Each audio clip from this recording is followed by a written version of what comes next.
और इस वक्त उत्तराखंड से खबर अभी तक के ब्यूरो चीफ राव शफात अली हमारे साथ फोन लाइन पर जुड़ चुके हैं।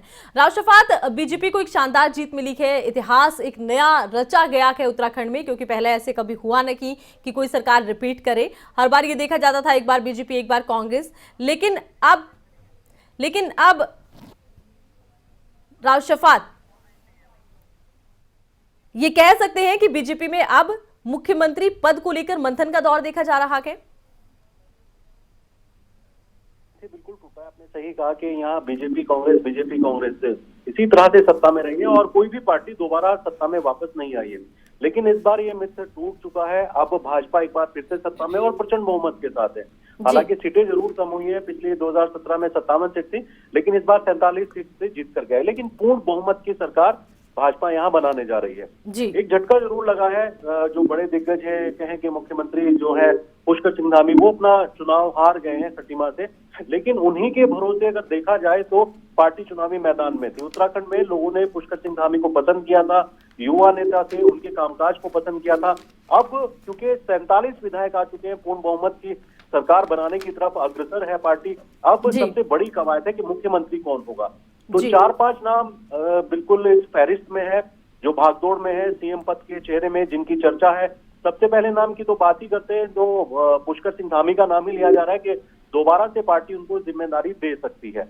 इसके साथ कुछ और नाम हैं, तो उनके नाम भी लिए जा रहे हैं। लेकिन अब पर्यवेक्षक भेजे गए हैं। देखिए, उत्तराखंड में पर्यवेक्षक जो विधायक हैं भाजपा के, उनके मन को टटोलेंगे, उनकी राय जानेंगे, उनसे चर्चा करेंगे कि वो किसके ऊपर विश्वास करते हैं।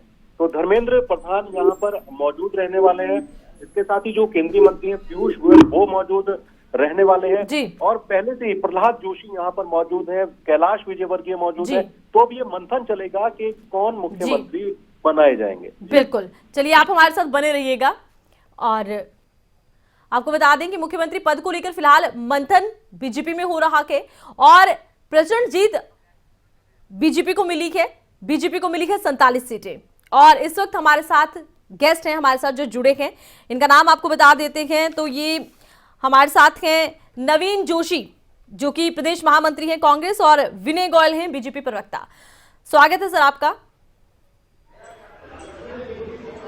नवीन जी, पहला सवाल मेरा आपसे रहेगा। नवीन जोशी जी, कांग्रेस की तरफ से दावे बड़े बड़े किए गए थे कि सरकार विरोधी लहर चल रही है, लेकिन कांग्रेस जो उम्मीद कर रही थी, नतीजे तो बिल्कुल उसके उलट आए हैं। माना ये जा रहा था कि फिर इतिहास दोहराया जाएगा, लेकिन इतिहास तो नया रच दिया गया। कहाँ कमी रह गई?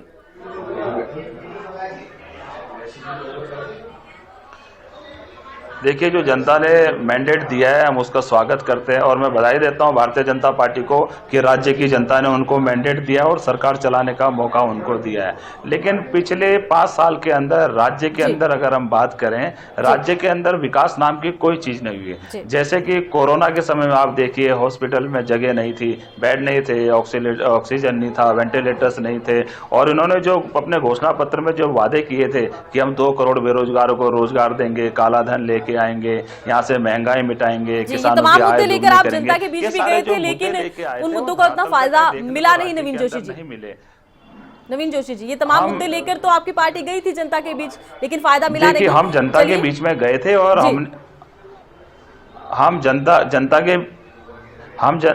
हम जनता के बीच में गए थे, लेकिन राज्य की जनता ने हमारे पर विश्वास नहीं जताया। हम उनको समझा नहीं पाए कि वो क्या है। हम जो भारतीय जनता पार्टी ने जो वादे जनता के साथ किए थे वो नहीं पूरे कर पाए। अब जनता ने उनको मौका दिया तो उनको ऐसा कुछ करके दिखाना चाहिए कि राज्य की जनता का विश्वास और उनके ऊपर बढ़ना चाहिए था। अब क्योंकि पिछले 5 साल के अंदर राज्य के अंदर कोई काम ही नहीं हो पाया, तो इस प्रकार इसको आगे भी देखना चाहिए क्या करना है। तो मैं पहले तो बधाई देता हूं इनको कि भाई राज्य की जनता ने इसको स्पष्ट बहुमत दिया है। सिर्फ ये ना करें कि जिस प्रकार इन्होंने पिछले 5 साल में कोई काम ना करके सिर्फ मुख्यमंत्री बदलने का काम इन्होंने किया है। वही बात है। विनय गोयल जी, नवीन जोशी जी का कहना है कि जीतेंगे लेकिन 10 सीटों के नुकसान के साथ। इस पर आप क्या कहेंगे? आवाज रिपीट हो रही। देखिए, सबसे पहले तो मैं नवीन जी को उनकी बधाई और शुभकामनाओं के लिए पार्टी की ओर से बहुत बहुत धन्यवाद देता हूं। और निश्चित रूप से भारतीय जनता पार्टी को जो जनादेश मिला है वो उनके कामों पर ही मिला है। मुझे लगता है कि ये भी बात स्वीकार करनी चाहिए कि 82 लाख वोटर हमारे प्रदेश में हैं, और अगर 82 लाख वोटर अपने मतदान का प्रयोग कर रहे हैं और जनता को चुन रहे हैं, तो जनता की समझदारी पे प्रश्न खड़ा करना भी, अगर कोई विकास कार्य नहीं हुआ, जनता की अपेक्षाओं पे खरे भी नहीं उतरे, फिर भी जनता भारतीय जनता पार्टी को समर्थन दे रही है और रिकॉर्ड तोड़ समर्थन दे रही है, तो मुझे लगता है कि कांग्रेस को आत्मावलोकन करने की जरूरत है। केवल और केवल विपक्ष के लिए विपक्ष करना, मुझे लगता है कि उससे संगठन का कोई लाभ होगा नहीं। लेकिन अगर मुझे तो कोई आपत्ति नहीं, अगर ये इसी धंधे पे चलना चाहते तो हमें कोई आपत्ति नहीं है। दूसरी बात यह है कि भारतीय जनता पार्टी ने अब की बार 60 पार का नारा दिया था।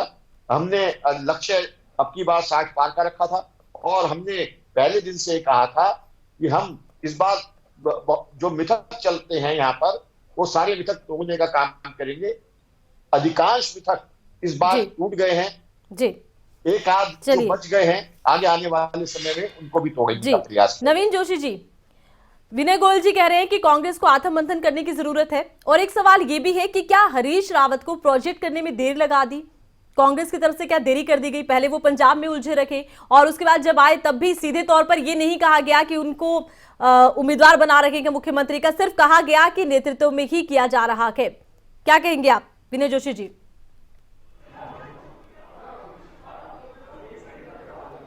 जी नवीन जोशी जी बोलिए। हेलो, अपना क्वेश्चन जरा रिपीट करिए। नवीन जोशी जी, कहा यह जा रहा है कि कांग्रेस ने बहुत देर कर दी, पहले हरीश रावत पंजाब में उलझे रखे, उसके बाद आए तो ये कहा गया कि उनके नेतृत्व में चुनाव लड़ा जा रहा है, उसके बाद उन्हें मुख्यमंत्री पद के लिए चेहरा नहीं बनाया गया सीधे तौर पर। क्या ये वो तमाम फैक्टर थे जिस वजह से जनता तक नहीं जुड़ पाई कांग्रेस?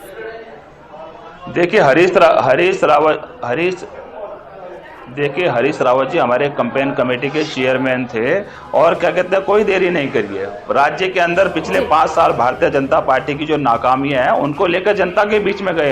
ये कौन कह रहा है कि हम चुनाव हारे हैं? हम तो पहले 11 सीटें हमारी थी, आज 19 सीटें लेके हम राज्य के अंदर आए। जनता का विश्वास हमारे ऊपर बढ़ा हुआ है, हमारा वोट प्रतिशत हमारा बढ़ा हुआ है। हम सिर्फ यह है कि सरकार नहीं बना पाए हैं, इसलिए हम इसमें मंथन करेंगे, हम जो हार है उसकी समीक्षा करेंगे कि क्या कारण है कि हम सरकार नहीं बना पाए। और एक ऐसा ही मंथन, जी बिल्कुल आप मंथन करेंगे, आपकी पार्टी मंथन करेगी, बहुत सही कहा आपने।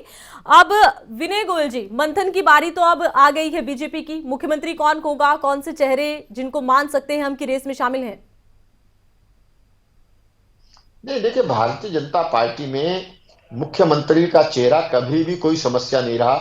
पिछली बार भी जिस प्रकार से जब 2017 में हमारी सरकार बनी थी तब भी इस प्रकार के सवाल खड़े किए गए थे कि साहब आपके पास चेहरा नहीं है, कौन चेहरा होगा। लेकिन भारतीय जनता पार्टी जिस भी कार्यकर्ता को जो दायित्व देती है उसको हमारा प्रत्येक कार्यकर्ता पूरे प्राण से निभाता है और अपना 100% देने का प्रयास करता है। और अभी भी हमारी पार्टी जिस भी कार्यकर्ता को, जिस भी पदाधिकारी को, जिस भी विधायक को ये जिम्मेवारी देगी वो निश्चित रूप से। चलिए विनय गोयल जी देखिए, अब 6 महीने के लिए ही सही, लेकिन मुख्यमंत्री पुष्कर सिंह धामी की तरफ से काफी प्रयास किए गए, संगठन को संभाला गया, सत्ता संभालने के बाद बड़े फैसले भी लिए गए। माना यह जा रहा है कि पार्टी उन्हें इसका कहीं ना कहीं इनाम दे सकती है, इस पर आप क्या कहेंगे?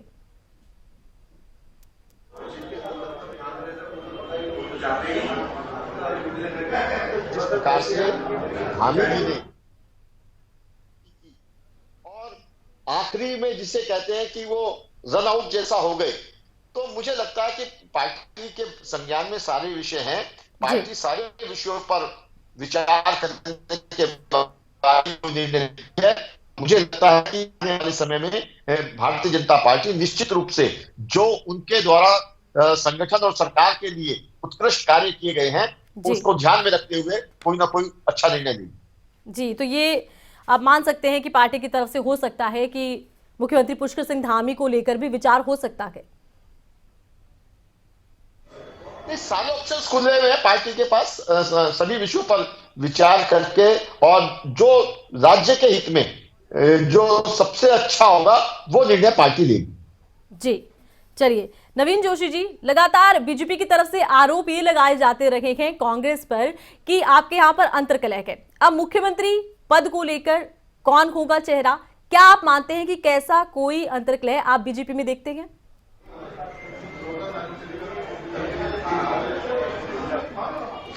देखिए, भारतीय जनता पार्टी ने राज्य के अंदर पिछले 5 साल के अंदर सिर्फ मुख्यमंत्री बदलने का काम किया।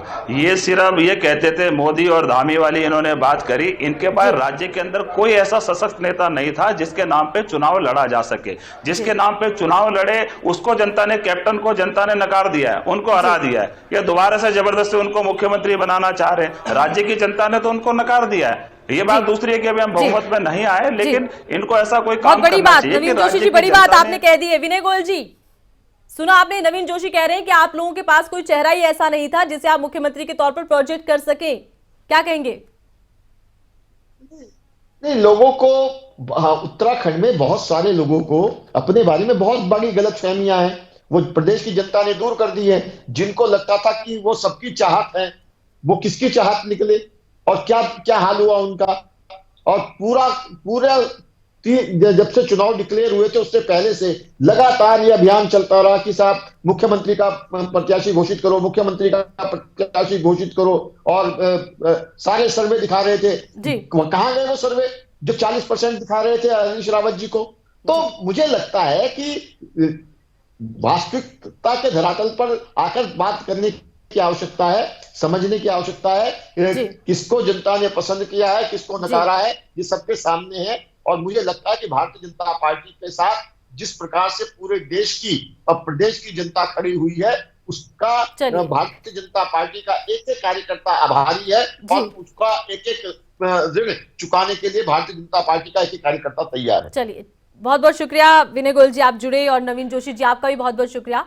तो फिलहाल सभी विकल्प खुले हैं, सभी जो चेहरे हैं वो चर्चाओं में जरूर हैं, लेकिन फिलहाल ऐसा कोई नाम नहीं है जो तय हो चुका है। लेकिन कब तक मुख्यमंत्री पद को लेकर ऐलान होगा, कौन से चेहरे को लेकर मुहर लगती है, ये देखना होगा।